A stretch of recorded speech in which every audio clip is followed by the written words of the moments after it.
Hey everyone, welcome to the Ultimate MySQL Developer Bootcamp. I know it's a bit of a mouthful of a title. My name's Colt, I'll be your instructor for this course.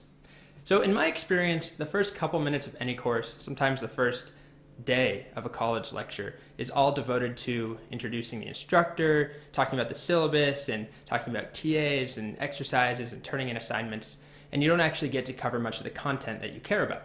But this is a MySQL course. I want to talk about MySQL as soon as possible. So here's the promise I'm going to make you. I'm going to talk about who I am and my background, if you care about that. I'm going to talk about what the course covers, what it doesn't cover. I'll show you the projects and the assignments, all of that fun stuff in just the next 4 minutes. And then by the next 5 minutes, by the 5th minute of this course, we'll be typing SQL code. We won't have to install anything, we won't have to get set up. We have this nice workaround in the browser where you'll be able to actually run code immediately.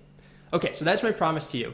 With that said, I'll shut up. I'll start talking about myself and who I am in the next video, and then we'll move on with the syllabus and so on. But remember, end of this section, we'll be typing code. All right, let's get started.